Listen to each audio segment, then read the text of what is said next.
Hey folks, welcome back for another live stream here on the Riffomonas YouTube channel as part of my Code Club series. I'm really excited to be with you all today for another live stream where I will try to use R, the tidyverse, and other tools within R to go about recreating a plot that caught my attention at some point in the last few weeks. One of the things that I do is I subscribe to a lot of newsletters, and these newsletters come from journalists and other people who might work for a traditional news outlet like the Washington Post. And so this is an example of a newsletter that I get from Philip Bump, who you might consider like a data journalist, data editorialist at the Washington Post. And so he puts out a weekly newsletter that's kind of his own thing. And then he also has an editorial that comes out once or twice a week, I think. And then he supports that with data. And throughout the week, he also provides emails kind of giving other glimpses of the data that he presents in that editorial. And so I am going to be building off of a plot that I found in a newsletter he published a couple weeks ago. And this came out, actually, this is related to his column, not his newsletter where he's talking about various things that caught his attention. But this is related to an editorial that he wrote regarding the New York City Democratic mayoral primary, where they elected Assemblyman Zoran Mamdani. I'm sorry, I don't know how to pronounce his name, but this is again for the primary, and so it was an upset victory. And a lot of what kind of revolved around this was sentiments about Israel and Palestine and the ongoing war that is going on there, right? And so in this plot, he shows the sympathy that people have had for Palestinians has actually increased since 2016. And this is largely being driven by Democrats. And so this is an interesting line plot, I thought. And so on the y-axis is the difference in support for Israelis versus Palestinians. So if you're above 0, then you're more likely to support Israelis. If you're below 0, you're more likely to support Palestinians. And then, of course, on the x-axis, we have the year in 5-year increments going from 2016 to 2025. He then splits out the data by Republicans and Democrats. If you're not in the US or familiar with American politics, Republicans are more conservative, more right directed. Democrats are more liberal, more left directed, right? And then they have this dark gray, blackish line through the middle for all Americans, okay? And so I wanted to go about making this because this is a line plot, and at first blush, this looks relatively simple to implement, right? There's line plots. There's a variety of different annotations we could do with either grid lines or geom-H line, geom-V line. There's some text over here in the right-hand margin. There's some text here to indicate kind of the legend on the y-axis, right? And so it's not overly ornate or overly complicated of a plot, but maybe it is. And so that's what I wanted to take on with you all in today's live stream. If you're there in the live stream, would love it if you gave me a hey and where are you coming from? That always reassures me that people are actually watching this and I'm not just talking to nothing as I kind of continue to acquaint myself with the software for doing this live streaming. So we'd appreciate any questions that you have as you come in and as I proceed. As I've shown in previous episodes, if you have a question, by all means ask it. That's why I'm here doing this live, because then I can answer that question directly for you. So something else to know is that about 3 weeks ago, I posted my own newsletter. And in my newsletter that typically comes out on a Friday morning, I take on a visual that I have found in the wild. And so I talk about these plots, and this plot in particular, like I said, I posted 3 weeks ago. And what I try to do in this newsletter is give kind of a 30,000 foot view of what's going on in the plot and how I would go about doing it. You can see there's no code here, right? So I'm talking through things, maybe talking about different functions I might use. But then the purpose of this live stream is to then go ahead and to actually build out the plot, okay? And so we're going to make this plot, right? And just want to check something here. Okay, great. Thanks, Leonardo, chiming in from Germany. Great to have you. And so one thing that is always a struggle for making these plots is getting the data, right? And so we could just make up data, but that's not nearly as fun as getting the real data. And so one of the things that is really nice about the software that Philip Bump uses is that somehow they're able to embed a live link within a plot, right?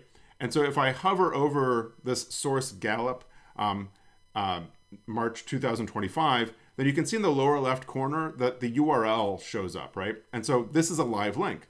So again, if I click on this, this will bring me to a post from Gallup, and I will close this annoying thing about cookies.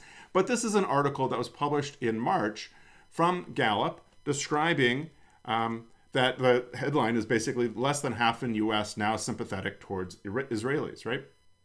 And so kind of going through this, you see a variety of plots that go back in time, right? So this American sympathies in the Middle East situation, 2001 to 2025.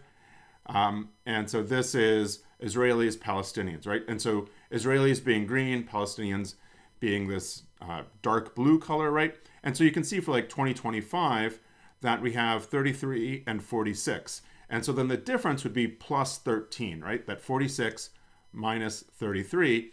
And if we go back and look, then that roughly corresponds, I think, to this point here at the end of the line. And so that is cool. Let's see, where were we? Right there, okay. And so I then see in this plot, there's a link to get the data. So let's hold on to that thought, because the other variable we need is party affiliation, right? And so maybe that's in there, but it's also down here, right? So Republicans more sympathetic to Israelis, Democrats to Palestinians.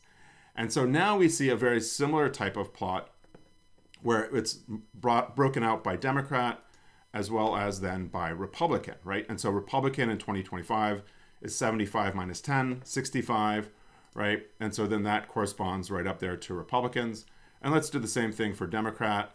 We then see 59-21, right? And so we see for Democrats this inversion in 2023, right? And so in 2025, we have 59 and 21. And so that's a difference of minus 38, right? And so then that corresponds to the Democrats down here, okay? So that's the general idea. They also have independent, but in Philip Bump's article, didn't talk about independents. And so if we start with the Democrats and then click on the get the data, I see that I then get a download. And I will go ahead and open up my downloads directory. And I thought I had, I have my project open here. I'm going to go ahead and drag that CSV for Democrats into there. And if I go ahead and open this, let's open it with my text editor to kind of see what it looks like. I see it's a comma separated variable file. It's got the question, the percent Israelis, percent Palestinians, and then the values, right? And so this is Democrats. And so we're going to need the same data, but for Republican as well as for all Americans. So we'll repeat this by again doing get the data and then come back to Finder and grab that. And then we'll come back to this original file, this original plot, the American sympathies overall. We'll go ahead and do get the data. And now we have all three CSVs in our one project directory. And now I'm ready to go ahead into R. Again, I would just really encourage you to subscribe to that newsletter that I showed you, both Philip Bump's as well as my own. If you go to riffomonas.org, not the Code Club part, you will see a link down here to join the mailing list. And would love to have you follow along. There's about 1,000, 1,100 people that are subscribed to the mailing list. And if you have ideas for plots that you've seen out in the wild, whether it's in the media or in the scientific literature or whatever discipline you're interested in, by all means, feel free to email that to me, pat@riffomonas.org. That'll get to me. And I would love to have your contributions, because otherwise you're going to get the plots that I find interesting, and not necessarily the plots that you find interesting, right? And so I also, in this directory, have a PNG version of Philip Bump's plot. This was not a screenshot. This is actually the PNG that's embedded in his newsletter. And so what we're going to do, again, is try to recreate this plot. The first thing that we need to do is to get the data into R, right? And so we have these CSVs, but we got to get them in, right? And we've got to get them formatted. And so these are the files. And so we're going to use library tidyverse. This is going to get us access to read R, which is right there as part of the tidyverse meta package. And so with that, I could do read underscore CSV. And then in quotes, if I just start typing the name of the file, like AM for Americans, and hit tab, it's then going to autocomplete that for me, right? And so running that, I then see that I import the file, right? And so we're gonna have to do some cleanup of the data. But if I were to repeat this, I guess I don't want Americans. I now want to do like Democrats. Hit tab again, and then run this. You'll notice there's a couple spaces between the 5 and the period on CSV. It's the same format. And so if I again do read CSV Republicans, I then get, again, the same type of thing, okay? And so I could run read CSV 3 times, and then somehow merge it all together, probably with like bind rows or something like that. I'm going to put a pin in this and hold on to that because I want to take a different approach. I can use R to look through my directory and find all of the files that end in, say, .csv, or that have some similar structure to how they're named, right? So I can do list.files, and then the pattern, I don't need those quotes, so I'll do pattern equals .csv. This then will list out those 3 CSV files for me, right? And so I'll call these CSV files. The one way this might fall apart on you, right, is if you get another CSV in this directory, then that you don't want, then you might have to have a more specific pattern, right? And so I think I could do something like dot star sympathies dot star. So that dot star will match that the period will match any character, and the star means match any character 0 or more times. And so if I then look at CSV files again, I get the same thing, right? So that's just a little bit of experience that I've had where I've thought I had a specific enough pattern for my files, only to put something else in there, and then things go sideways. So make that pattern as specific as you need to, but probably no more specific, right? All right. So one of the nice things about read underscore CSV is that I can actually give it a vector of file names, and it will read them all in a single read CSV function, which is why I'm going through this whole thing with list files, right? So if I do read CSV on CSV files, I now get a 75 row and 3 column data frame. And so you'll recall these were each 25, right? So we've got each file had 25 rows and 3 columns, and it merged it together. Again, I think this is perhaps obvious, but the column names need to be the same in those 3 files for them to merge like this, and thankfully it did. Now, one problem with this output is that we don't know what file each of the sets of data came from, right? And so I don't do this a whole lot, so I'm going to go look at read underscore CSV, and let me show the help here on the right side. And so I know that there is a column or an argument ID, right? And so the ID column, let's scroll down just to remember what that is down here to the description, is the name of the column in which to store the file path. Cool. And so this is useful when reading multiple input files and there's data in the file paths, such as the data collection date, or whose sympathies we're talking about, right? So Americans, Democrats, or Republicans. So we'll go ahead and do ID equals sympathy. And so now what you see is we get this sympathy column, right? I'm ultimately going to be modifying the sympathy column to get like all Americans, Democrats, Republicans. But I also want to clean up these column names. And so there's a few ways that we can do that. We could use rename, we could use select, but I'm going to try to do it here in Read CSV because we're already kind of showcasing some of the nice features of Read CSV. So we'll do call underscore names, and then I'll do C, and now I'm not sure if I need to say sympathy or what, but I'm going to assume that it's these three columns that I'm giving column names for. So I'll do year, and then I'll do Israelis, and then Palestinians. I like to rename columns names that are written like this because I don't want spaces or funny characters or really long column names. So I find that this is really helpful. Running this now, I now see that that did work. I now have sympathy, year, Israelis, and Palestinians, but it has also read in that header as if there were no column names. So I then need to add the argument skip equals 1 to skip one row, okay? And so now what we get is sympathy, year, Israelis, Palestinians. Cool. Now what I want to do is go ahead and clean up that sympathy column so I don't have this long name.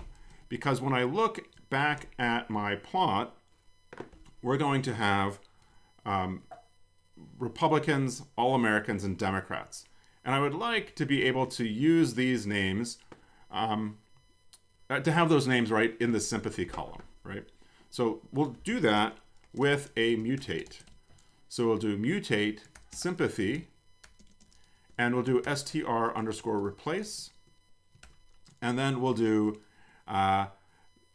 basically a tick space sympathies, sympathies, gotta spell it right. And I'll then again do dot star, and then we'll replace that with nothing. But I need to indicate which column str replace is going to work on, and that's going to work on sympathy, right? And so now what we see is we get Americans, and actually let's go ahead and count on sympathy. And so now we see we've got 25 Americans, 25 Democrats, 25 Republicans.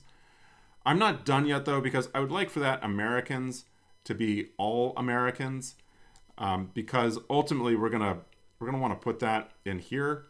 So let's go ahead and do that. So to do that, I'm going to add to my mutate, and I'll do sympathy equals if else Americans. Or I guess I need to say sympathy equals Americans. Then we're going to want all, and then I'll do \n Americans. Otherwise, we're going to do sympathy, right? And so let me put this mutate statement all on the same row, down a level, right? So I'm not scrolling off the right side of the screen. And so now what we see is that we have this if else. And so if sympathy, if I spell it correctly, equals Americans, then it's going to change it to be all Americans, okay? And so now when we run that, we see we have changed the Americans to all Americans, and then Democrats and Republicans. Cool? Awesome. So holler if you have any questions as I go along here. Again, what we're trying to do is build this plot where we've gotten the data from Gallup. We downloaded that as CSV files from the Gallup website. We've now read it in, and we have it in a format that we're now ready to plot. And so one thing before we're ready to plot it, however, is that we want not the raw favorability by Republicans, all Americans, and Democrats, but we want the difference in sympathy among Palestinians and Israelis, right?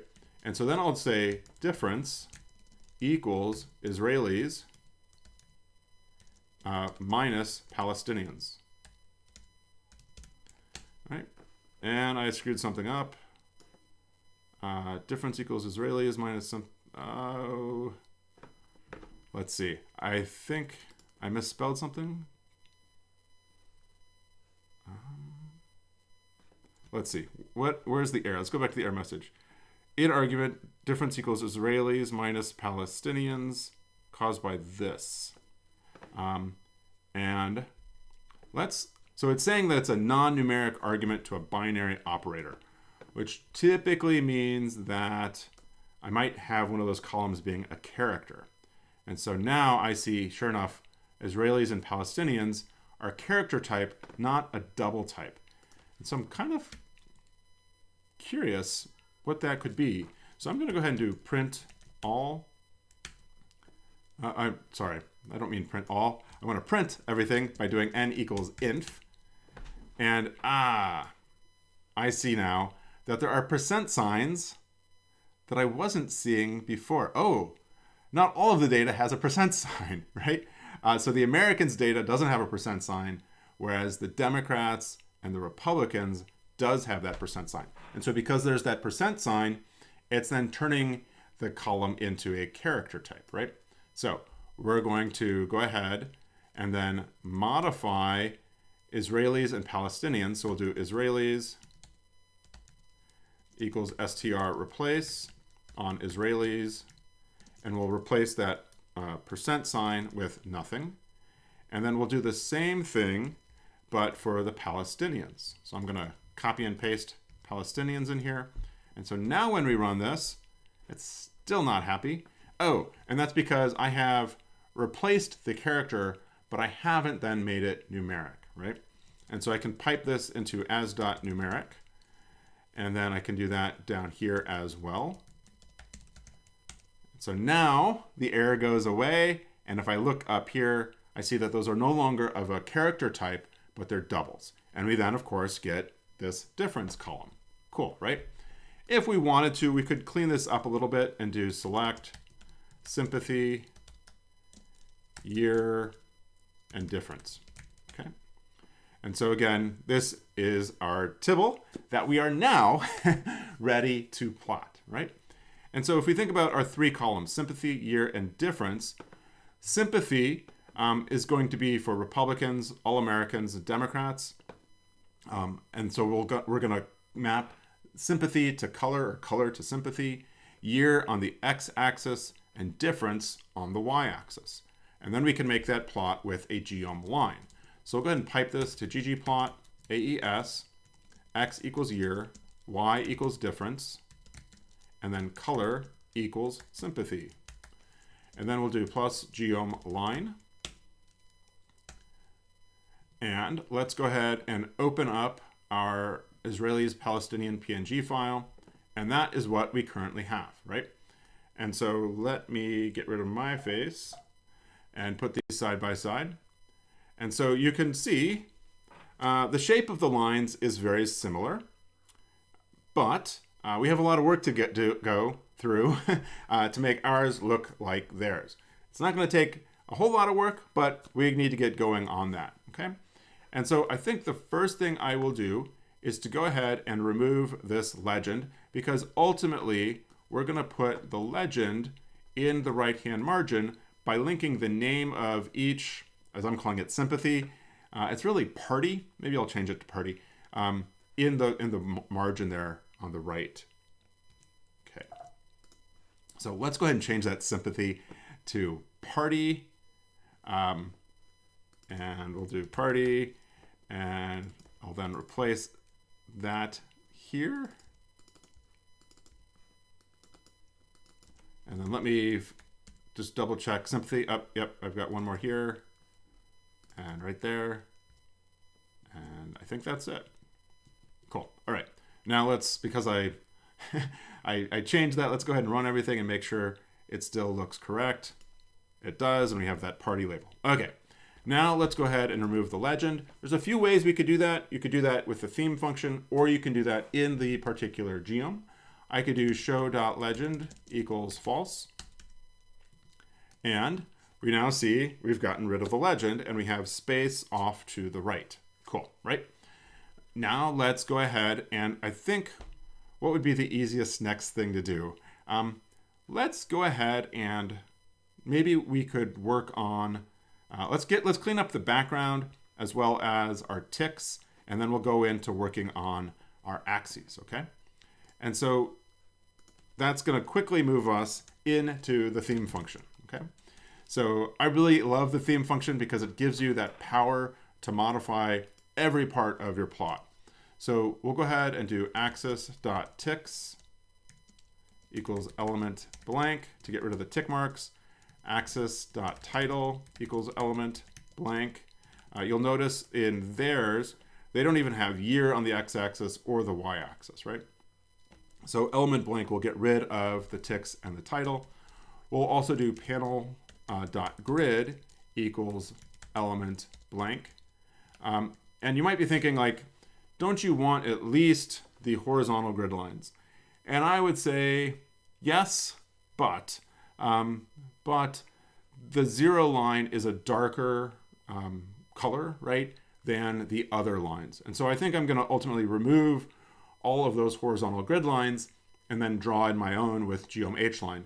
Also, geom V line, or the vertical grid lines, right, aren't so much grid lines as lines indicating like 2016 or the start of the latest war in the Middle East, October 7th, 2023. So they're not on even intervals. And so I think there again also, I will use geom V line, okay? So let's then go ahead and then do panel.background equals element blank. And this will remove that gray background from the plot. And it is unhappy with me. Panel grid not defined. Oh, I've said planel, not panel. I'm sure you all saw that. All right. So now we have a nice, clean background. One thing that I always remember also is that our axis text in the default theme gray is a grayish color rather than black. So let's go ahead and then add axis.text equals element text, and we'll do color equals black. We might come back to this and increase the size, but for now, before I forget, let's make it black. It's a subtle difference, but one that's always important to me.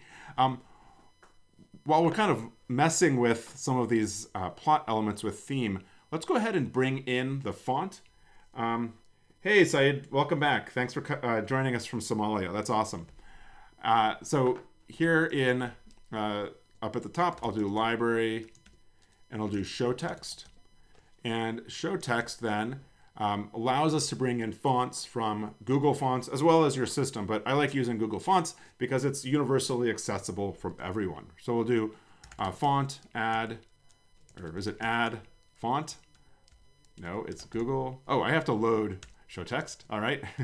So let's then do font add Google. There we go. And then we'll do Libre Franklin. And I'm going to read that in as the Franklin family. So whenever I want to use this font, I could say family equals Franklin. That loads that. Great. Welcome, F. Burton from Scotland. Great to have you. I guess it's Francis. And thanks for joining us, Evie. Great to have you. So to use show text, there's a couple other things we need to add so that this font is accessible and then displays correctly. So the first thing is the resolution. So we'll do show text opts, and then we'll do DPI equals 300. So it'll be higher resolution. And then we'll do show text auto. And that then makes sure that the font and the resolution is accessible. We'll go ahead and load that. And as I was saying, I want to be able to use my Franklin font for the X and Y axis text. And so now when we come back here, I am going to go ahead and do text, a general universal level element for the entire plot. So the default text I want to be Franklin. So we'll do text equals element text family equals Franklin. Get a comma at the end there. And so now we see that we have the Franklin font, but boy, is that small. And that makes me wonder if I did something wrong. And you know what? I don't think I ever added the resolution. So let's rerun these show text elements. There we go. And so you can see that by not loading the resolution, we got very small font. That was just really weird, right? And so now what we have is that Franklin font. And I think it's actually pretty close to the same size as what they're using. And because I can't help myself, let's go ahead in here then and do size equals 9. And I think that's bang on. Cool. Now, since we're changing the text and whatnot, let's go ahead and change our axes. So let's start with the y-axis. And so theirs goes from minus 40 to plus 80 by 40 percentage point differences, going negative 40, plus or minus 0, plus 40, plus 80. And they have those characters to indicate whether it's positive or negative. If you're just joining us, this is the plot that I'm making that I originally got from a newsletter that I received from Philip Bump, who is a data editorialist at the Washington Post. And we've already downloaded the data, formatted it, and now made our basic line plot that you can see here. And my goal is to take what we have here and convert it to what Bump had. So like I said, the next thing I want to do is let's take on the y-axis. And so to modify an axis, we can do scale something continuous. All right, so if it's a continuous axis scale, then you can use scale y or scale x. Because I'm modifying the y-axis, I'm going to use scale y continuous. And then in here, we can add a few arguments. So we can do limits, and we're going to go from minus 40 to 80. Actually, is that right? No, that's not right. Our grid line is at 80, but there's a couple points here that go above 80. Let me just show you what would happen if we used 80. What we see then is that we lose these two Republican points that were above 80, and we also lost the one that dipped down for about 2020 because there's nothing to connect the data to, right? And so to overcome that, instead of 80, I'm going to put NA. And NA then will use, basically lets ggplot figure out what the maximum should be. So now what we see is that we now have those 2 points returning. We can then go ahead and also add in the breaks, and we could do seek minus 40 to 80 by 40. I don't know if that's less text than writing out C minus 40, 0, 40, 80, but whatever. We now get our 80, 40, 0, minus 40, winning, right? Cool. And what we'd now like to do is go ahead and customize the label here, right? So we have minus 40, which they have. We have 0, they have plus minus 0, and then they also have the plus sign for the positive things, right? So Francis asks, if the lower curve is Dems and the middle curve is All Americans, how come the All American points at 21 is the same as the Dems? That is a very good question. One thing that is not included in here are independents. And so if we went back, so you're talking about this point here, right? So the red is All Americans, these are Democrats. And so it would be weird, right, that All Americans agree with Democrats. And I think the third element we're missing are the independents. And independents are a pretty sizable block in the United States. Actually, let's go look at that really quick back here in the original. And so that was this third plot. So independent. And so there the difference is about 19 to 43. That's like 24%.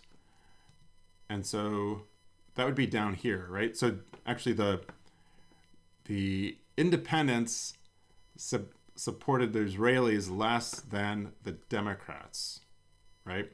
So I think the independents are pulling it down to be more similar, okay? Great insight, and thanks for asking that. All right, so let's go ahead and add the plus signs and that plus minus sign, right?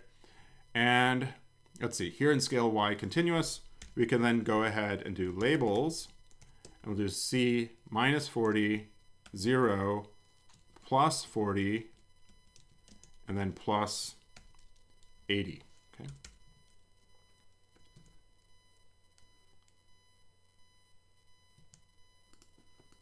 And for some reason that didn't work. Let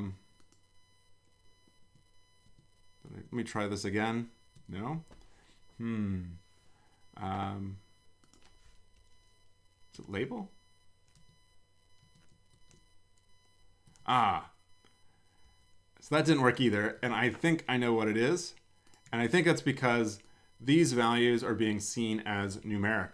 When to add that plus sign, it needs to be a string. So we'll go ahead and do quotes around each of these. I'm going to go ahead and put it around the 0 and the -40 to keep everything consistent. There we go. Now we get our plus sign, okay? Now what we need is that plus minus in front of the 0, right? And so we can get that using Unicode. So if I do Unicode plus minus, I now come, and usually like the first hit here by Google is pretty good for getting Unicode. And this is coming from the CompArt website. And so a Unicode character plus minus is 00B1. So I'm going to go ahead and grab that 00B1. And then to use Unicode, we can do \U and then paste in that 00B1. And if I put a space before the 0, where'd you go? I now get a space between the plus minus and the 0, but I don't need that space. If I remove that space, R knows that Unicode is going to be 4 characters long, and that then what we get is plus minus 0, okay? So the ability to bring in Unicode is really, I think, powerful because it allows you to bring in all sorts of other symbols, like mathematical symbols or Greek symbols often, that are really nice to be able to use, okay? Great. All right, so that's our y-axis. Let's go ahead and add in those horizontal grid lines. And so I said we would do that with geom h-line. And as I look closely at their plot, I notice that the gray line is going, the gray grid line is going, behind the actual data. And so what that means then is that I need to call geom h-line before geom line. So we'll do geom h-line. And we'll do y-intercept equals, and we're going to do -40, or maybe I'll do the seek -40 to 80 by 40. And we'll add that in. And so now I've got those horizontal grid lines, right? Cool. They're all black, and they're a bit thicker than what Bump used in his. So let's go ahead and make them thinner. And we can do that here in geom h-line by doing line width. Let's do 0.4. And it's still a little thick. Let's take it down to say 2.5. And so that makes it pretty thin. I think the 0 line is about the same thickness and color as mine, right? So those match. And so we need to have the 0 line be black and the others be a gray color, okay? And so let's come up here to geom h-line, and we can then vectorize the color. So we can do color equals C, and it's going to start at -40. And so let's do like gray 80, and then black, that'll be the 0 line, and then we want 2 more gray 80s, right? And gray 80. There we go. We now have our -40, +40, and 80 being gray and thin, and our 0 being black and thin as well. Great. And so Christopher, thank you for watching and being a fan and joining us from Germany. So it's great to have this international reach. And hey, Rents, good to see you as always. So thanks for joining. Okay, that is the y-axis. Cool. Now let's take on the x-axis, okay? And so my initial thought is to treat this as a continuous variable. And so one thing we notice is that it picks up at 2005, whereas the data we know picks up at 2001, right? So this is 2001, but the data goes back a little bit because the grid line goes back. Also, we have 2025, but the data comes forward as well. So what we could do is in here, I'll do a scale x continuous. And similarly, I'll do limits going from 2000, yes, 2000. I say something and then like 3 seconds later, I forget it. So forgive me, 2026. And then we'll do breaks equals, and it'll seek 2005 to 225 by 5s. and add in that plus sign. And so now what we see is that we're picking up with 2005, and there's a big gap, I notice also, between the bottom line and my text, and there's big gaps on either side. And so this is reminding me that I think there's an expansion being shown. So I'm going to, for now, turn off my panel background element blank to get that gray background to show you what's happening.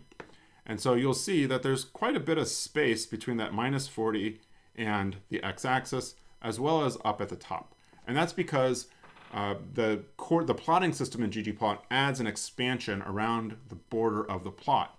And as always, I like turning that off. And so we can turn that off with chord Cartesian, and we'll do expand equals false. And so now what we should see is that that will go away, that expansion. And so now we can see that it's much tighter on the axes, right? One other thing that I like to do when I do expand equals false is clip equals off. We're going to be plotting data outside of the plotting window when we go ahead to plot in these names. We'll add those probably with like geom text or annotate or something like that, but that's going to be outside of the plotting window. And so normally with clip equals on, that will not show those data, right? So we'll go ahead and do clip equals off. And so we don't see a difference right now, but trust me, that worked. All right, so let's go ahead and turn off that background again, and we'll remove that comment. And now we're back to something like what we had before. Cool. Again, we were talking about the x-axis. And so I did this with scale x continuous. And that's fine, except for one thing. We're going to want to put a horizontal grid line at October 7th, 2023. That is a date, right? I could perhaps figure out the Julian date, which is the number of days into the year. And so well, let's do that.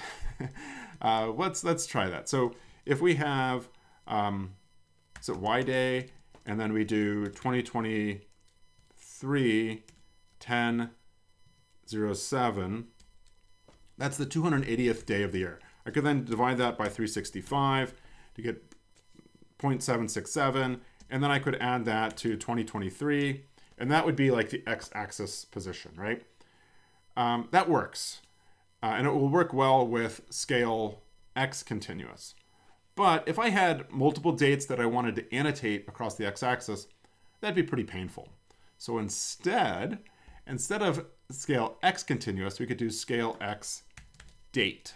And so we can set the x-axis to be a date displaying the year. And so then when we do geom line with October 7th, 2023, it'll draw that line. And so as I've got it written, it's currently probably not going to work. No, it doesn't work, right? And so what we see is that it says transform date, which is no doubt within scale x date. It only works with objects of class date. And so as you recall, from removing these percentage signs, we did as.numeric. But the date, right, is a double, sorry, and that is in the year column. And so what we need to do is build out a year, a date for the year, right? And so maybe what we'll do in here then is date. And we could then do paste. And we're going to go ahead and make this into the ISO standard notation for a date, which I kind of showed you already down here. Oh, where'd that go? Right here, right? Like, so this notation for the date is the international standard way to write a date. And so we need to build this out. So we'll go ahead and paste year. Maybe I'll do paste 0. So we'll do year, not minus, year, paste 0, year, and then in quotes, we'll do hyphen 01, hyphen 01. So it'll be January 1st of each year. And then let's go ahead and put date in here. And I'm going to run these first lines. And so now what we see is that we have the date. It's of type character though. And so I would like for this to be a date. So we could do like as.date on that. And so let's repeat this now. And we should see that column come up as a date. And so sure enough, now that column is a date. And I can remove the year. And instead of year on the x-axis, we'll put date. And I think this will still complain, but let's go ahead and run it and see what we get. Yep, still complaining. And I think that's because here in scale x date, we have limits and breaks. And that's not exactly what we want, because we would want this to be in a date format. So let's remove those arguments and express the x-axis as a date, no error messages or warnings. And so now what we get are years across the x-axis, okay? So now we need to clean this up. So for our limits, let's go ahead and look at scale x date. And yes, October 7th is a date, but it's not formatted as a date in R, okay? So we look at scale x date and we can see the various arguments, right? So date breaks, so there's breaks and date breaks. There's limits. So let's scroll down to limits and see what it wants for the limits. Where are you? Here. A numeric vector of length 2 providing the limits of the scale. All right. So let's go ahead and change these. I'm wondering if it needs to be a date format or if a string is good enough. Sometimes things will get converted under the hood without you having to worry about it. And so we'll then do 0101, so January 1st. Nope, it's not happy. So this needs to be a date. And so here we'll then do as.date on these. Good, that works, no errors. And so now we see we have our dates again across, or our years again, across the x-axis. But I don't want that 2000. I want to start at 2005 and go to 2025. So that also we could think about being here in breaks. And we saw that there was date breaks, or maybe I'll do breaks, and we can go from 2005 to 2025. And here we could do something similar to what we did up above, where we did like paste 0 on those numbers with -01, -01. And let's see what this gets us. I'll run that. So that's the dates. And so then we need to do as.date on those dates. Good. But so now we have it starting at January 1st of these different years, but I only want the year, right? So let's come back to the help. And I saw a date labels, okay? So this is so it's date labels. So before I forget, I'm going to go ahead and add that here, equal something. And so it says a string giving the formatting specification for the labels. Code are defined in strf time. If both labels and date labels are specified, date labels wins. So I could, I guess, put in 2005, whatever, but let's try this strf time. And what we're looking for is the format or the code, right?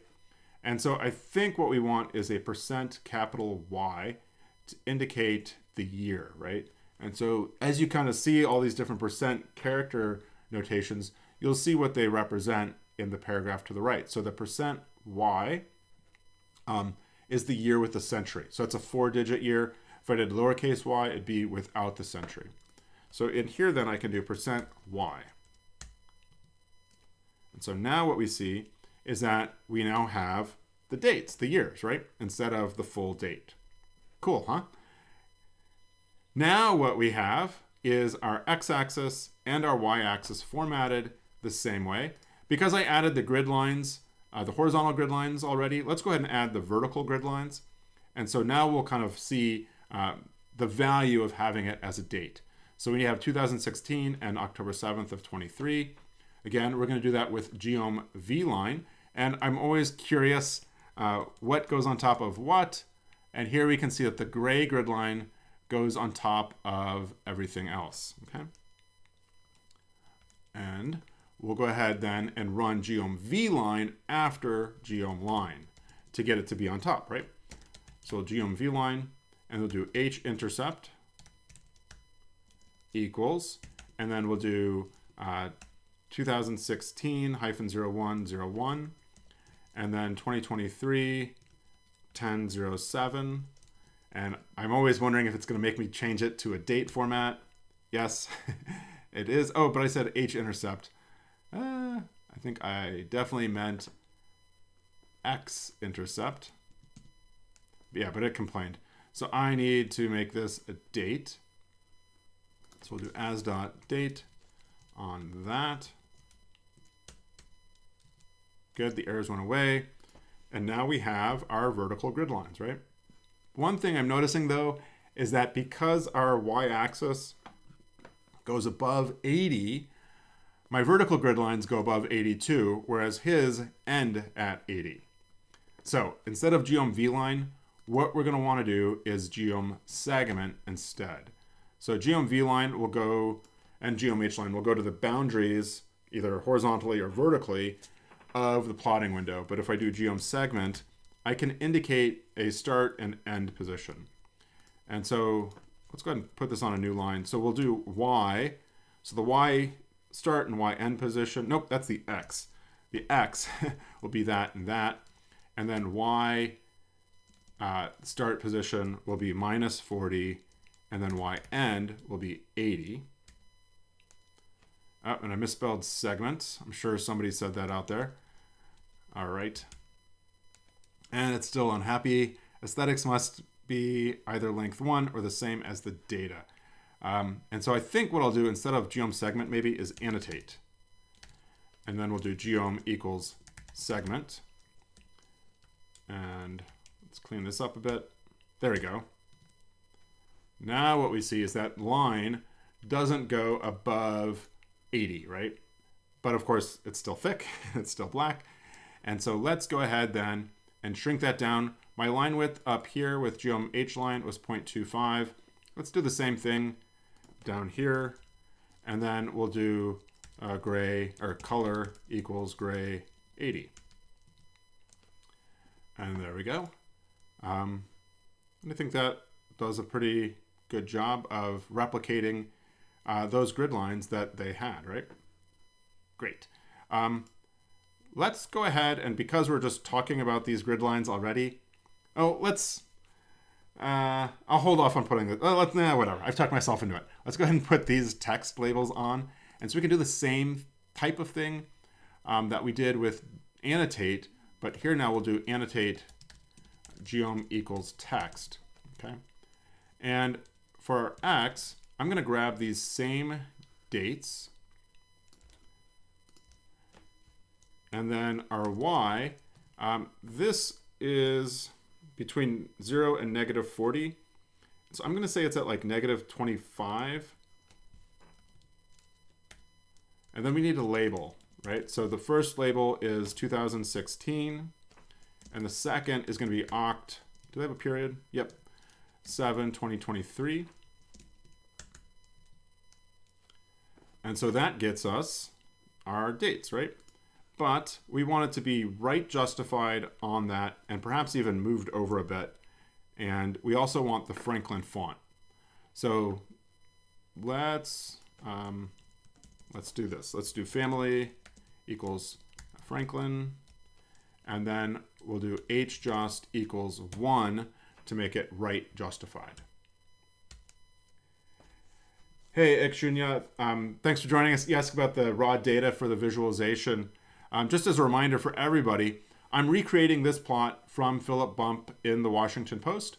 And then the source is coming from the Gallup organization from March 25th.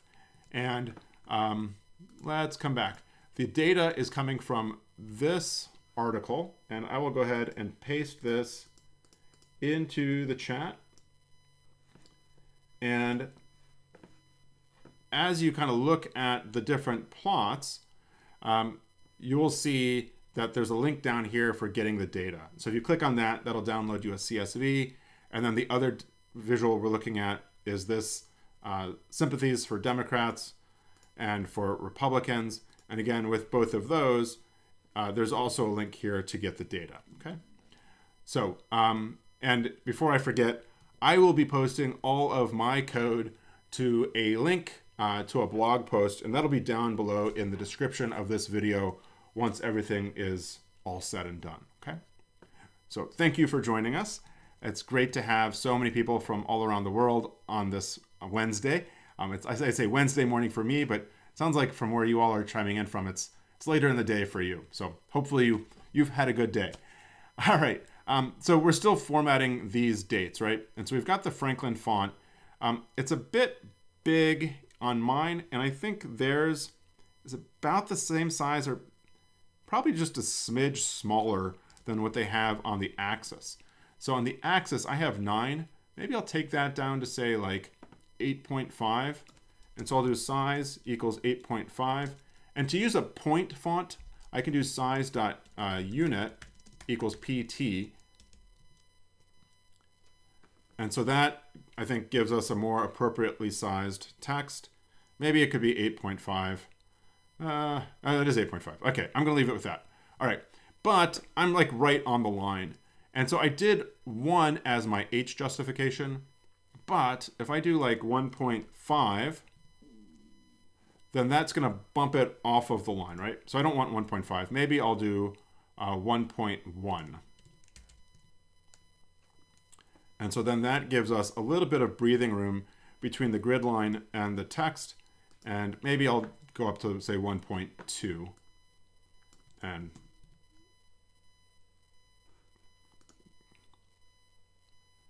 I feel like there's more space here than here. I don't know what that's about. There should be the option of a unit smidge. Totally. Finally, people understand me. That's great. And I'll just look at this real quick. Yeah, I'll do 1.1 and stop worrying about it. All right, cool. Now, so we've got our text in here. And let's go ahead, because we put in that text, let's put in the text for more support for Israelis, more support for Palestinians. And I'm going to do with another annotate. I like using the annotate because it allows me to plop in individual bits of text versus, now my computer's trying to update, versus kind of working with a whole data frame, right? So I'll do another geom text. And then on X, we'll do as.date. And then we'll do 2001. Let's do 0101. We'll move that a smidge here soon. And then Y, it's going to be 2 values, right? So I'm going to put in like +5 and -5. So we'll do -5 and 5. And then label. And then on the -5 was more support for Palestinians. And then more support for Israelis. All right. And maybe if my indentation, I know, is pretty inconsistent in how I do these things. I should do a better job of that. But ultimately, my goal here is to make it so my stuff doesn't scroll off the right side of the screen. All right. So let's try this and see what we get. It's unhappy. And that is because, why are you unhappy? I have 2001-11. Let's see.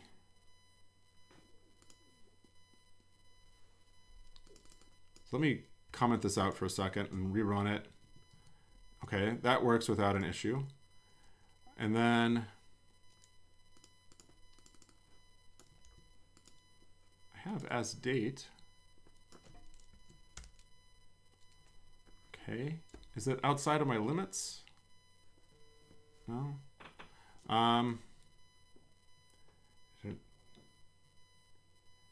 Let's see. X is as date, text, label. I'm getting a different error.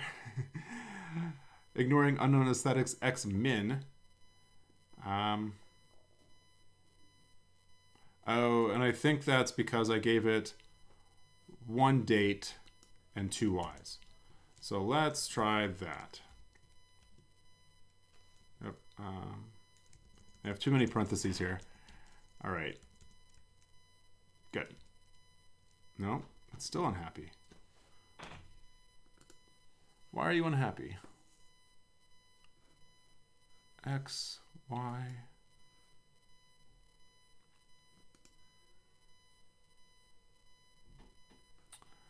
I think this should be 2000. That's not going to be the, it's not going to, shouldn't change anything.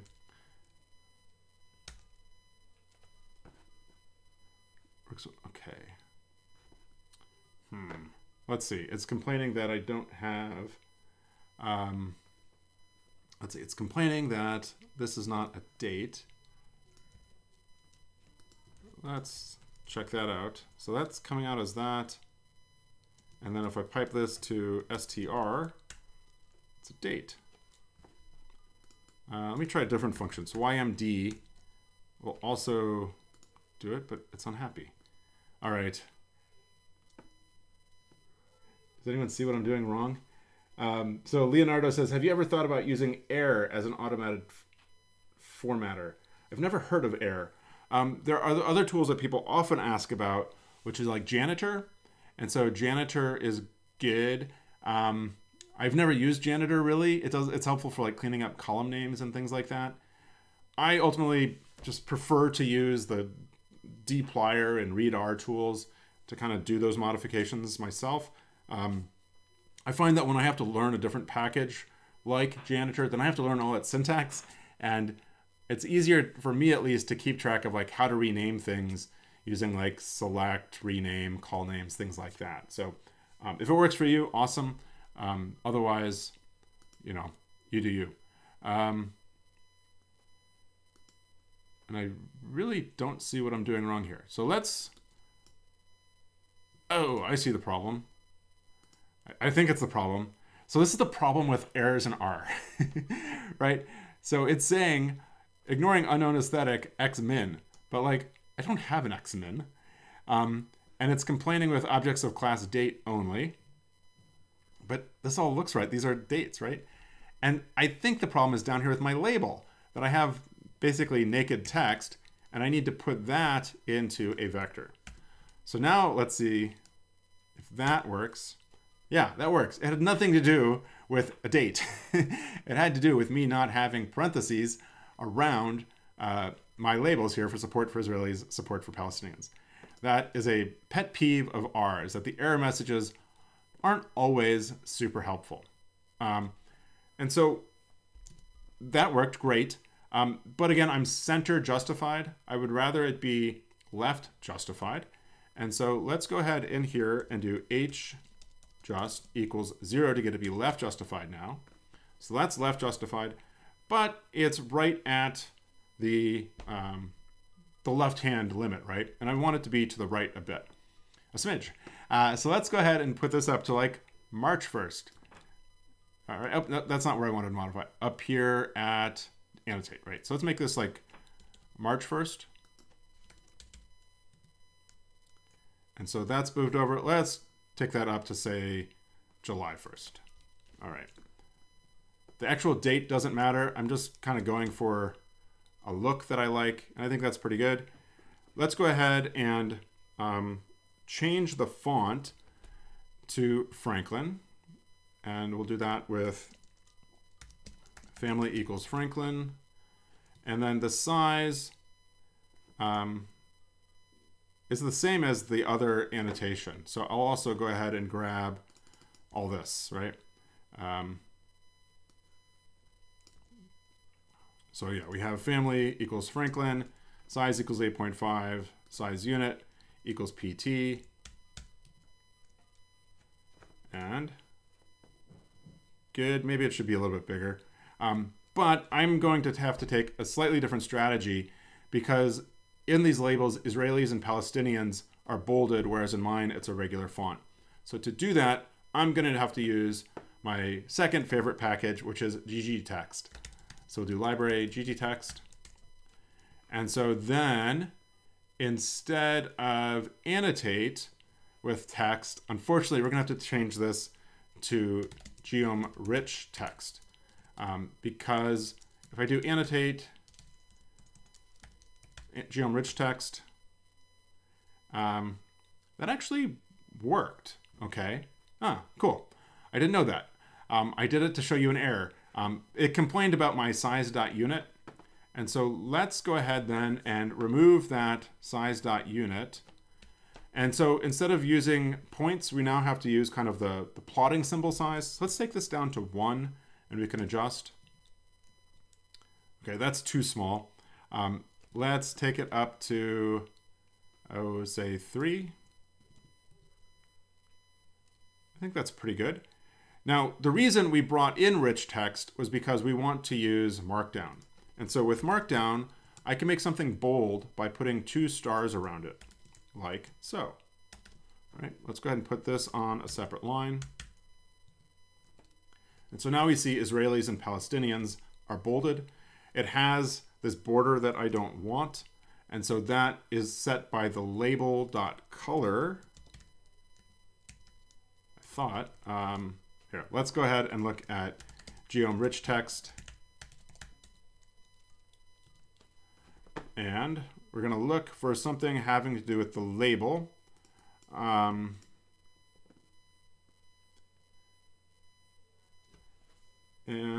let's see. Label padding, margin, the radius, label size. So the width of the label outline. So let's go ahead in here then and do label size equals 0. That goes away. Cool. Let's see. Have you ever, let's see. Rust errors are very specific. Cool. I've never worked with Rust. I know it's very popular though. Is it possible, Francis asks, is it possible to define a group of function arguments that can be reused in several places to avoid repetition? I guess that'd be like some kind of macro. Yeah. You could define it as a function, right? You can write your own function. Like I could write my own annotate function, right? That always gives me like Franklin and the size and all these different things, right? Where I often see that is if I have like a common color scheme. So like if I'm writing a scientific paper and I have 5 figures and I always want like, in this case, like Republicans, Democrats, and all Americans to be the same colors, but in 5 different plots, I could define a function to get me those colors. That'd be like a scale color manual function that overwrites that, right? And the benefit then is that I'm not repeating code, but also like if the people I'm working with don't like my shades of color, I can change that in one place and it automatically gets updated, right?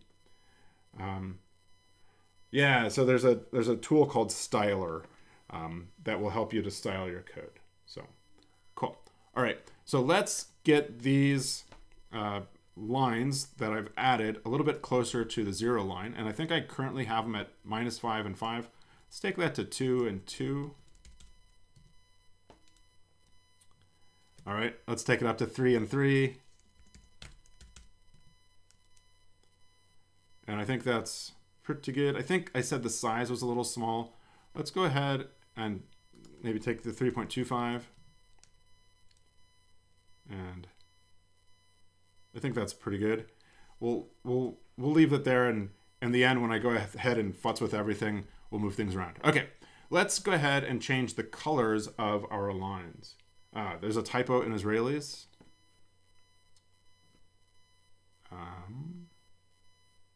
Oh, IES. Thank you. Cool. Thanks, Rents. All right, so let's go ahead and change the color of our lines. And my favorite unheralded tool on a Mac is in Utilities, and it's called Digital Color Meter. I use it so often, I should probably just put it in my dock, but whatever. And I don't know what it is on a Windows computer, but I know it has one. And so what I'm going to do is I'm going to grab the hex code for these different colors using this digital color meter. And then we'll come up here and we'll do scale color manual. And we'll then do breaks. And I'll plop in those colors. And we'll get this gray.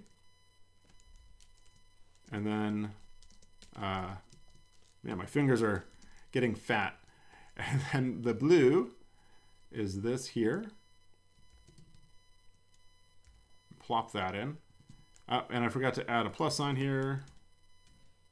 Oh, let's see. Oh, these are the values, not the breaks. And so I've got the colors not quite right, right? And so I think, yeah, I need to specify the actual breaks. So we can then do breaks equals Republicans,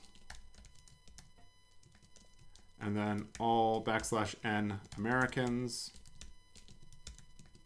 and then Democrats.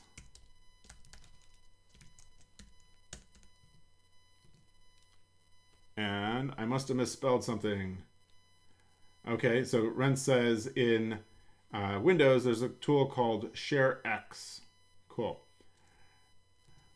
And I've misspelled something, right? So when you put in the colors and one of them turns this gray color, then that means that I've misspelled Republicans most likely. And I did.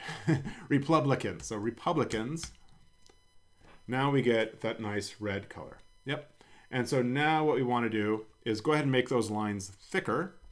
And so we can do that back up in geom_align. And here I'll then do line width equals, let's do 0.8. And so that's thicker. It could be a little bit thicker still. I'm going to be bold and take it up to 1. And I think that'll be good. Great. I think that's good. Good. All right. So let me just show you where we are at this point. We have basically the plot, right? But what we're missing still are the title, the subtitle, the caption, and then the stuff in the right-hand margin, okay? Let's go ahead and, well, we're dealing with data, so let's go ahead and keep dealing, well, let's go ahead and put in the titles, okay? So I'm going to go ahead and copy this text, and we can set this stuff in the labs function. And for now, I'm going to work towards the bottom of my pipeline, and I'll move it up later.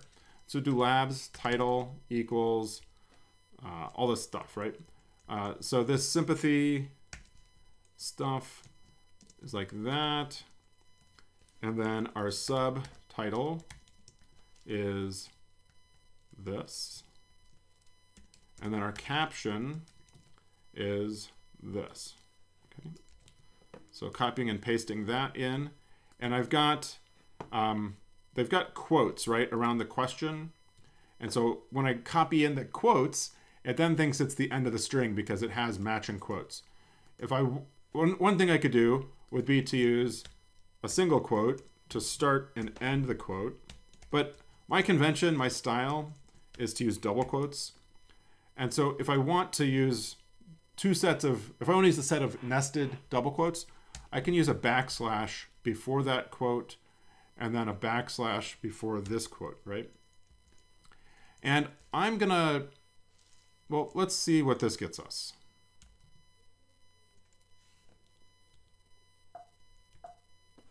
All right, so this gets us our titles, right? And we can see that they're not really formatted like theirs yet, but we'll get there. But the information is here. So I have frequently used basically the built-in element text theme, functions for use with theme. One of the things that I have to do then is to manually put in line breaks, like between by and Democrats, or to and express, or between with and the. Another tool that I could use from ggtext is element text box simple. So I could do plot.title equals element text box simple. And this should wrap the text for me. And so now what you see is that sure enough, it wrapped it. And let's go ahead and do that with the subtitle and caption. So do plot.subtitle, element text box, simple, and then plot.caption equals element text box simple. And so now what we see is that it automatically wraps the text for me. Okay. Awesome. But it's left justified on the y-axis, on the panel, rather than on the plot.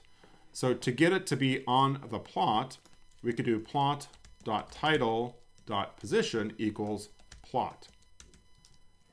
That then, you can see, left justifies the title and subtitle on the plot, right? And so we need to do the same type of thing for the caption. One other thing about element text box simple is that it left justifies everything, right? So if you've seen me in the past use like element text, you know that I always have to put in like hjust equals 0 to left justify the caption. Well, it did that for me, which is really nice. So then let's also do plot.caption.position equals plot. And so now that is left justified as well, okay? Now, the title needs to be bolded. So let's go ahead and do that. So plot.title, we'll do face equals bold.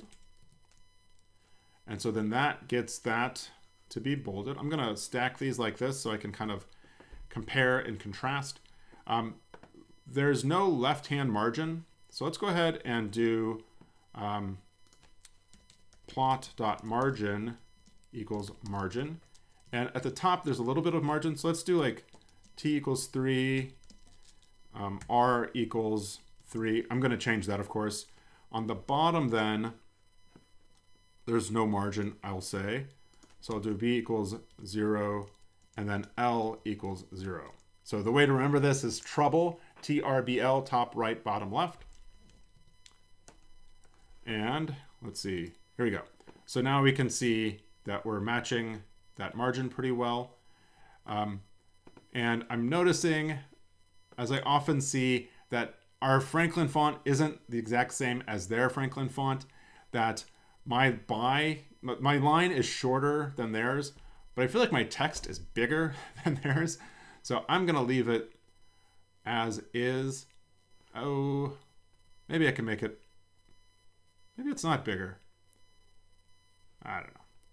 Let's go ahead and increase the font ever so slightly. So we'll do size equals 13. Okay, that made it smaller. Let's do 14. Okay, that's too big. So let's split the difference and do 13.5. And that's like bang on for length. And oh, pretty close for height. Maybe we can add a little bit of margin to the top to match it. And this is the point where people are just like, oh my gosh, Pat, stop. All right, 5. Okay, so that's perfect. I'll save for the title. And now we need to worry about the subtitle. And so we're going to need some margin around the subtitle. And so let's go ahead and do margin equals margin. And we'll do t equals 5, b equals 5. I like to put in numbers just to kind of rough things in and to kind of see how much more I need to do. So I need to add a bit more. So maybe to the top, we'll go ahead and make that 10. All right, let's take that to say 12. All right, finally, let's do 13. All right, good. And so then if I compare the size of the font, it could be a little bit bigger, right? Kind of just judging from the length of the line. And so let's do size equals 10. Okay, that made it too small. Let's do 12. That's too big. 11. And I think that's pretty good. I guess I could do like 11.5. All right, that's too much. All right, that's it. I'm not going to change anymore. Good. And there's a little bit more separation in between the lines. So we could add to plot subtitle line height equals 1.1. And that made it actually closer. So let's go up to say 1.3. And that separates it pretty well. I like that. Now we need to put some margin below the subtitle. And so now we'll do, oh, where'd you go? So we had 5. Let's make it 9. That brings it down. I'm looking for like this grid line to match theirs. So let's take this up to say 10. And that looks good. All right, cool. So I think the top part of the plot matches very well. Let's now turn our attention to the caption. And so first thing I notice is that there is a space, an empty line between the question and the source. So let's go ahead then and add in some line break tags, which we can do with BR. So we'll put in 2. And so now we see we have the question text, gap, and then the source. For theirs, the source is actually smaller than the question, right? So let's see how we might do that. I think we could do that by defining this within a span with some HTML. So we'll do span style equals, and I'll do single quotes here. I'll do size :8. Close that out and then close this out.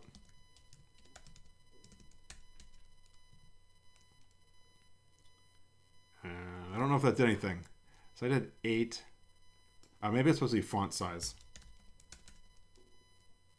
Oh, and so this needs to be PT. I need to give the unit. There we go. And so now this got smaller, right? So let's take that up to say 9. And maybe it should be 8.5. That's good. And then our question text. So in theirs, the width is at the end of the line, whereas mine, it's the. So we can make the font a little bit bigger. And so I'm going to say size equals 9. And again, it's not so important that we get things precisely identical, although, I mean, it is to me. But what I'm doing is I'm showing you ways that you can manipulate the size of different parts of your text, right? That's really what I hope you take away from this. And so now I think that width is in a pretty good position.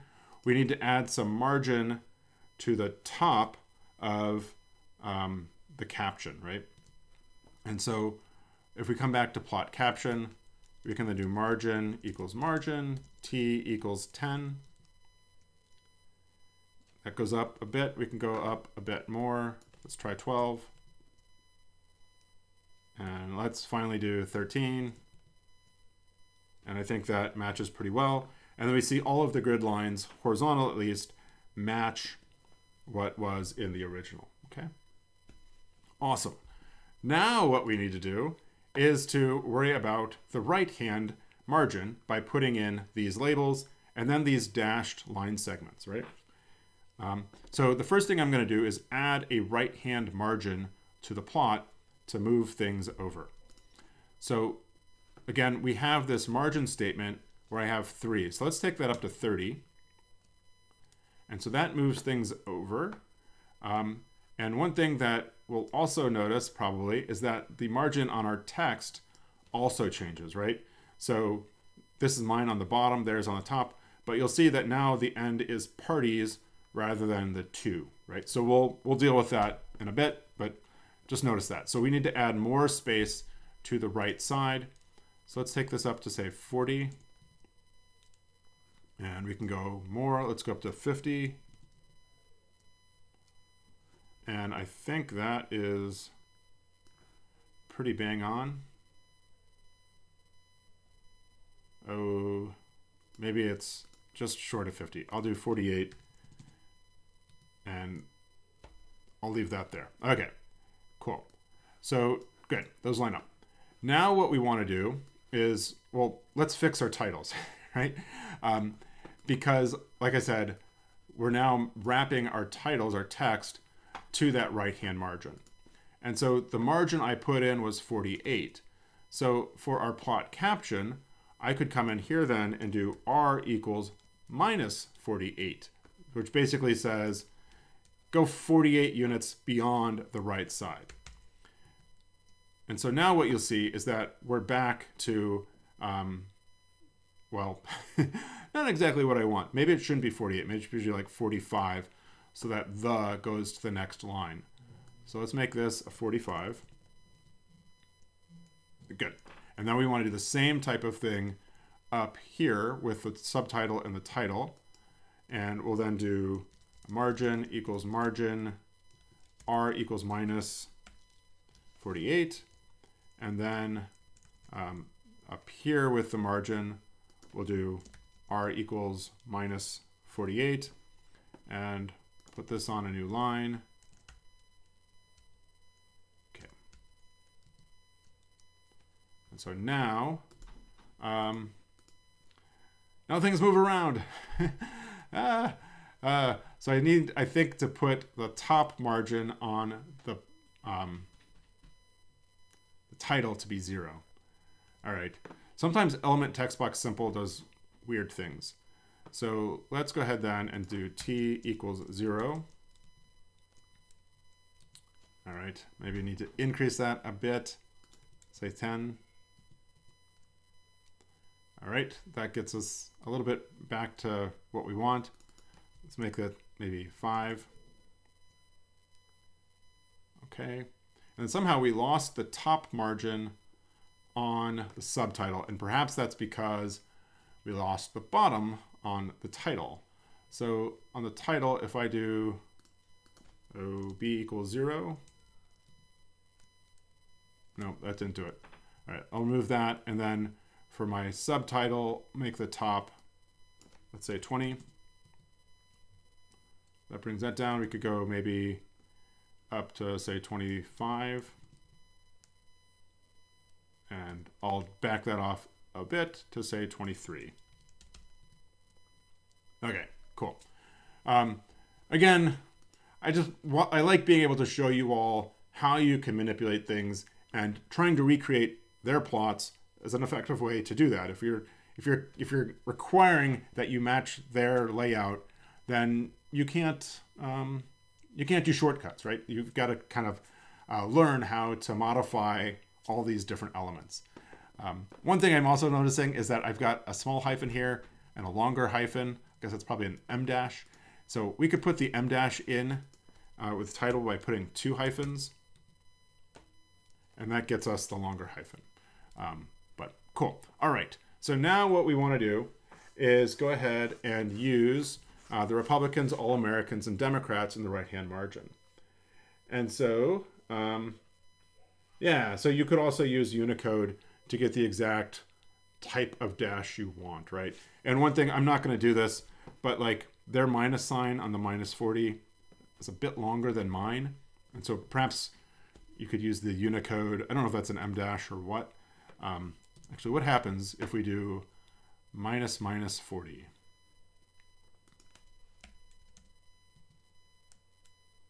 Then you get two hyphens. All right, I'll just leave that. And I'll let you play around with putting in a longer hyphen or dash for the negative sign. All right, but I want to finish off this by going ahead and putting in the labels, right?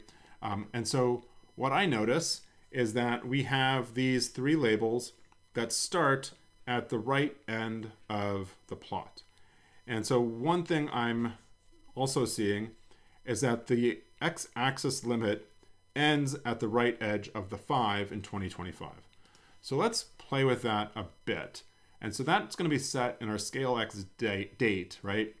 And so I'm going to back this off to be 2025, and let's try like October 1st. And that actually does a pretty good job of making it flush with the right side of that 25. Now I did that, so I'm probably going to have to add a bit more space to the right side margin, right? because this is to the right of what I had up top. So let's do 53. I think that's great. All right. Now what we want to do is go ahead and plot in here the Republicans, the All-Americans, and the Democrats.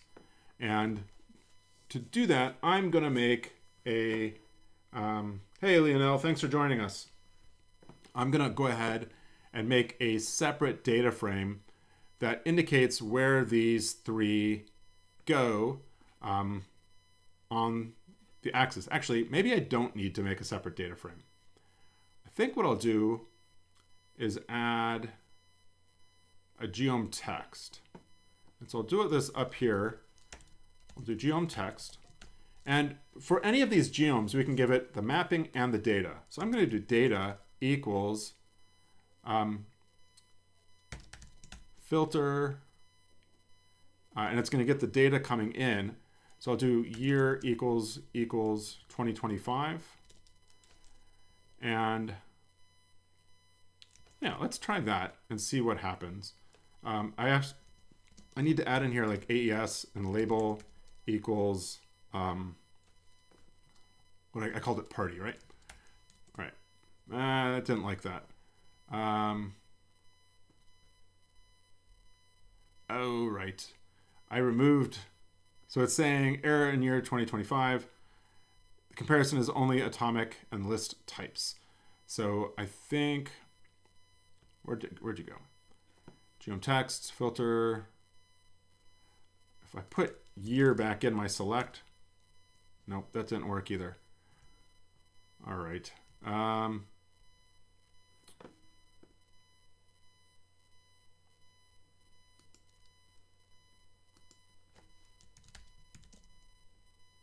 Does that work?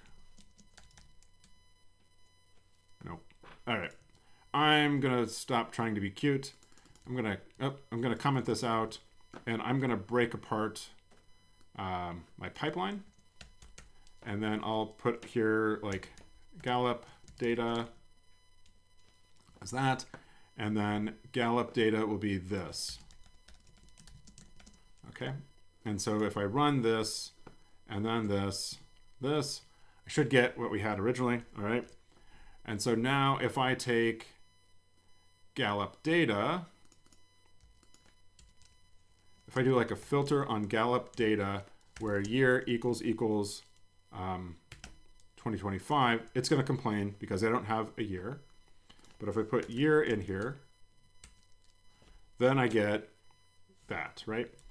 And so I'll go ahead and then grab this and my geom text, my data, I'm going to do filter Gallup data on the, and to get the year 2025.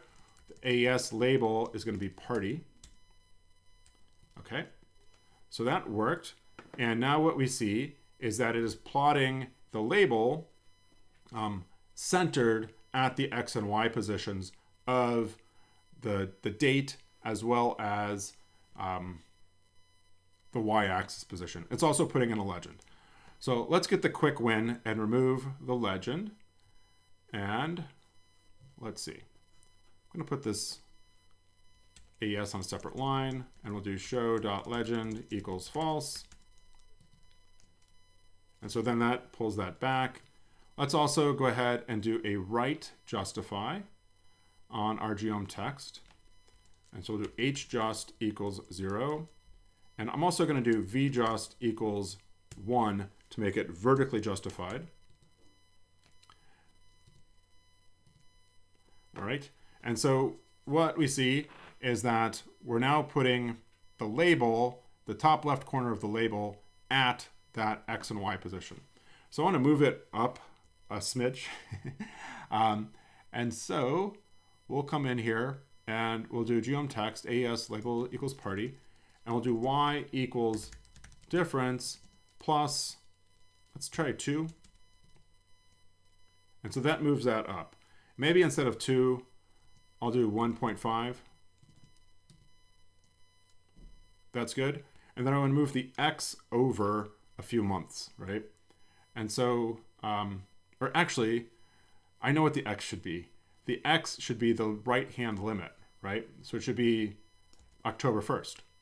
And so now when I come in here and then do X equals that as dot date, and again, this X is going to be outside of the aesthetic because everything is getting the same X position and it's not varying by the data. Oh, and I forgot a comma right there. Boom. Nice. Now, though, we need to shrink the font a bit, right? Because I'm truncating the NS in Republicans. And so let's see, where did we have that? Geom text. And we also want it to be Franklin. So we'll do family equals Franklin. And then we'll do size equals 9, size.unit equals PT. Get a comma there. Very good. So Leonel says dot pipe filter. Not totally sure. So all American category, the line height, how to reduce it. So before I do that, I just want to comment that I think we have the labels in the right position. I think my line height matches his pretty well, but it does seem a bit big, right? And so what we could do is back up with geom text. We could do line height equals, say, 1, okay? And so that didn't do much. Let's maybe take it down. So maybe the default was 1. So if we make this, say, 0.8, we now see that pulls all Americans together, right? So that line height argument in like the geom text or annotate geom text, or also you can use that in element text or element text box simple, will change the height of those lines. And I think we did that back up here with the subtitle, right? Cool. All right. So the last thing we want to do is go ahead and add in those horizontal dashes. And I'm going to do that with a geom segment. And so I'll put that up here after my geom text. And so let's do geom underscore segment. We'll do data equals the same specification. Because again, the dashed line comes from the last point and goes off to the right. And then our AES, let's see, we want the Y end is going to be the same, but our X is going to be what it is, but we need an X end, right? And so I think we can do X end equals what? So that's going to be 2025. So let's do as dot date 2025 0106. So the Y limit or the label starts at October 1st. So let's maybe take it to like October. I screwed up my date. October 1st. And so we now see that we have those short line segments, but of course we also have our legend. So we could go ahead and do, within geom segment, we could do show legend equals false. So I now have multiple show legend statements, right? So I have it here, geom text, geom segment, and geom line. I probably could have foreseen this happening and left the legends in, but then in theme, I could have done legend position equals none to get rid of those legends. And let me do that here, just because you all are being great in participating and watching, so thank you. So I'll go ahead and comment out these show legend statements. And there's this last one here. Oh, that's not where I wanted the comment there. Get that. So if I run this, now we get all of the legends, right? But in theme here, I could do legend.position equals none. And that then gets rid of those legends. So I'm going to do that. I'm also going to move this labs back up here. And I'll put that after my annotate, but before my scale. And I got to get my plus signs right. Let's run it to make sure everything works. Cool. That works. And then I think I could also go ahead and remove those show legend comments, right? So clean this up a smidge. And then this last one here. All right, everything still works. Okay, I think the last thing I need to do is that I have solid line segments here, right? And what I want are dashed. And so if we come back up here to where I had geom segment, then I can do line type, and I could do, say, 2. And that is a dash, but it's a long dash. And then we could also do 3. Oh, I made that a character type. It should be 3 as a number. And so that gets us another type of dashing. And so something that I learned actually from teaching you all is that I can give a 2-digit number, which is the length of the dash and the length of the gap. So if I do like 1, 1, I then get those short dashes, right? I think theirs is a little bit longer than that. So let's do 2, 2. So it'll be 2 and then 2, a line that's 2 units long and then a gap that's 2 units long. And I like that. I think that's pretty good. It's not exactly what they had, but that's probably just because of like sizes of margins and stuff, but I'm happy with that. And actually, what would happen if we did 2, 1, right? So it'd be like length of 2 with 1 gap. And you know what? That might even be better. And the final thing I think I'll do is I'll make those lines a little bit thinner.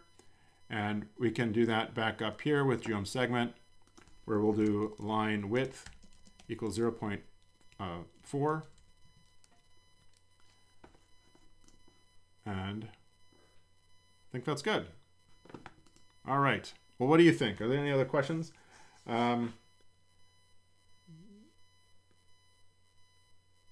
Cool. All right. Well, I think I got all the comments addressed that you all had.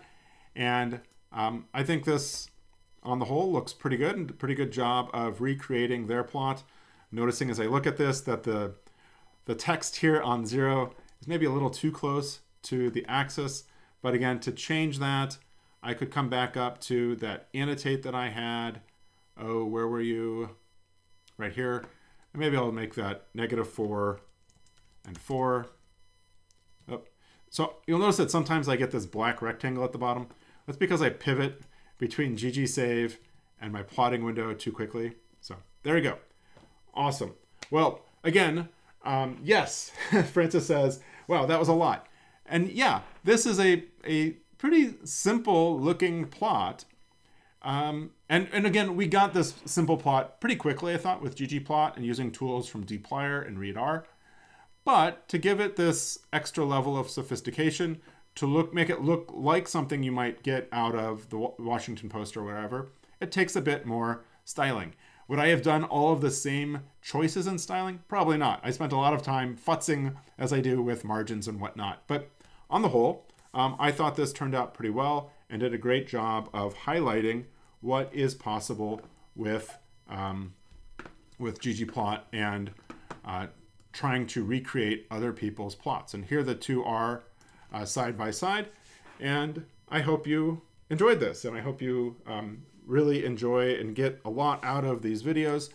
Again, I would really encourage you to check out the newsletter that I talked about. I'll have all the code in the description down below. Would love your support for the channel if you wouldn't mind hitting that supporter button and liking this. And as always, Please be sure to tell your friends about what we're doing here on these live streams. I am trying to post them every Wednesday morning at 9 Eastern time.